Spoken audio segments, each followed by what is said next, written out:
Okay, we're in at the lab, and here at the lab we're just going to do a demonstration. It's a heck of a mess on my table, as I'm always playing with something. I've got a lot of different metals on the table that I'm playing with. Right here is a gold wire. It's a hoop earring, and I think there's a pearl on it. I just separated the loop, and it's just touching this CFL wire here. And I just wanted to see, it's hooked up to the secondary there, and I just wanted to show you how bright this actually is. This is a 12 volt source on the NST, but I wanted to also demonstrate it's not just the brightness and how much light this puts off, because it does put off a substantial amount of light. It's not just a little bit of light, it's at least full brightness. So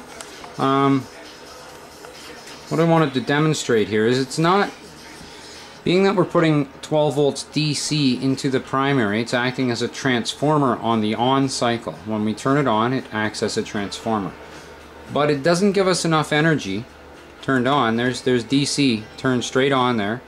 And probably when it's darker at night, you'll see a glow on the bulb, a dull glow in the on cycle. But it's not the on cycle energy that makes us the be-all to end-all for free energy devices, to be the dragon chasing its tail, or the self-running or self-powering device.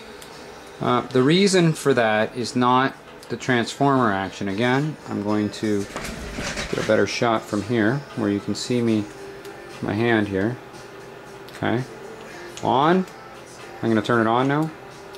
If I don't slip off the post, that's why you see these flashes of lights, because I'm slipping with my hand, because I'm lousy at videoing and doing my demonstration with one hand. It's really a two-person job, but you can manage it with one, as I've proven. But what we're showing here with a 12 volt source, it will not light that bulb until I break the connection. I energize it. When I break it, right now, boom, the flyback ignites the bulb. Okay, now that's how that works. So that means that right now, full closed loop, we're not actually draining that much energy out of the battery, because it's not even giving us enough to turn on the bulb. The bulb comes on when I take the power away, and the flyback from the electromagnetic field that's produced inside the transformer collapses, and it comes out the bulb, it comes out the secondary.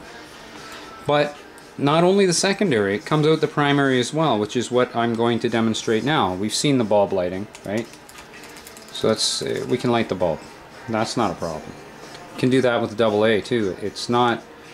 That's not how it works. The inputted voltage doesn't. It affects it, makes it a little bit brighter and whatnot. But if we pulse the lower voltage at a higher speed, we would have the same result. Okay. With a higher voltage on the input, we can pulse this really slow and have a very wow factor, bright light, which is nice. Now, on the input side here, when I break the connection, you can see when I energize the connection, I have a small spark. When I break it, I have a large spark. Let's see if I can zoom in here. Now that large spark is large. See, that's the flyback that's lighting the bulb, but it's also coming off the primary as well. It's not just off the secondary. I'm getting it off of both ends. Okay, so there's my work here. The spark you see here is my recharge to make the device self-run. And that's exactly what it is. I take power out of the device now. The light does not even light, powering that, holding that directly on. I break the connection at once. The bulb lights and I get a flyback here to replenish the energy it took to induce this effect. Okay, there's work plus recharge right there. You're seeing it right on my post. Thousands of volts flying back there. At least 1,000 volts. I've measured it off the primary. Yeah, I have.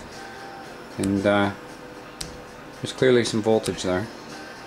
So that back into a capacitor, you know, with the resistor across it, draining back into the supply capacitor.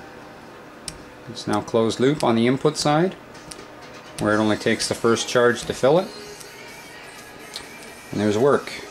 Now, the next thing that would need to be done is a driving device for this. Mechanical, solid state, tubes, you know, whatever you desire. They all can be used.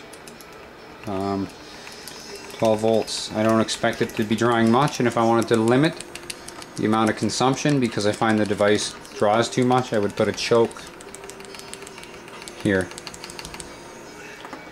So that's just a very basic test with a 12 volt and an NST.